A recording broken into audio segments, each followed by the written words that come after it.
ಕುಕ್ಕೆ ಶ್ರೀ ಸುಬ್ರಹ್ಮಣ್ಯ ದೇವರ ನಕ್ಷತ್ರವಾದ ತಿಂಗಳಿಗೊಮ್ಮೆ ಬರುವ ಆಶ್ಲೇಷ ನಕ್ಷತ್ರದಂದು ಕುಕ್ಕೆಯಲ್ಲಿ ಅಧಿಕ ಸಂಖ್ಯೆಯಲ್ಲಿ ಭಕ್ತರು ಜಮಾವಣೆಗೊಂಡಿದ್ರು. ಬೆಳಿಗ್ಗೆ 6 ಗಂಟೆಯಿಂದ ಆರಂಭವಾದ ಆಶ್ಲೇಷ ಬಲಿ ಸೇವೆಯು ನಿರಂತರವಾಗಿ 3 ಹಂತಗಳಲ್ಲಿ 11 ಗಂಟೆಯ ತನಕ ಭಕ್ತರು ಸೇವೆಗಾಗಿ ಸರತಿ ಸಾಲಿನಲ್ಲಿ ಇದ್ದುದು ಕಂಡುಬಂತು.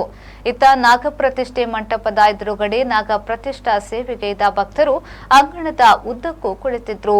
ಮಧ್ಯಾಹ್ನ ಮಹಾಪೂಜೆಯ ಸಂದರ್ಭ ಭಕ್ತರ ದರ್ಶನ ಸ್ಥಗಿತಗೊಂಡಾಗ ಮತ್ತಷ್ಟು ಭಕ್ತರು ಹೊರಾಂಗಣದಲ್ಲಿ ಜಮಾವಣೆಗೊಂಡಿದ್ರು. ಈ ಸಂದರ್ಭದಲ್ಲಿ ದೇವಳದ ಸೆಕ್ಯೂರಿಟಿಯವರು ಹಾಗೂ ಸಿಬ್ಬಂದಿ ವರ್ಗದವರು ಭಕ್ತರ ಸುಲಭ ದರ್ಶನಕ್ಕಾಗಿ ನೂಕುನುಗ್ಗಲಾಗದಂತೆ ಕರ್ತವ್ಯ ನಿರ್ವಹಿಸುತ್ತಿದ್ದು ಕಂಡುಬಂತು. ರಥಬೀದಿಯ ಪಾರ್ಕಿಂಗ್ ಪ್ರದೇಶ ಹಾಗೂ ಉಳಿದ ಕಡೆ ಇರುವ ಪಾರ್ಕಿಂಗ್ ಪ್ರದೇಶಗಳಲ್ಲಿ ವಾಹನಗಳಿಂದ ಭರ್ತಿಯಾಗಿದ್ದು ಸುಗಮ ಸಂಚಾರಕ್ಕಾಗಿ ಶ್ರೀ ದೇವಳದ ಭದ್ರತಾ ಸಿಬ್ಬಂದಿಗಳು ಪೊಲೀಸರು ವ್ಯವಸ್ಥೆಯನ್ನ ಕೈಗೊಂಡಿದ್ರು. ಕುಮಾರತಾರ ಸ್ನಾನಘಟ್ಟದಲ್ಲಿ ಬೆಳಗ್ಗೆಯಿಂದಲೇ ಭಕ್ತಾದಿಗಳು ತೀರ್ಥಸ್ನಾನ ಮಾಡಲು ಜಮಾಯಿಸಿದ್ರು. ಪುಷ್ಪರಾಜ್ ಶೆಟ್ಟಿ, ವಿ4 ನ್ಯೂಸ್, ಸುಳ್ಯ.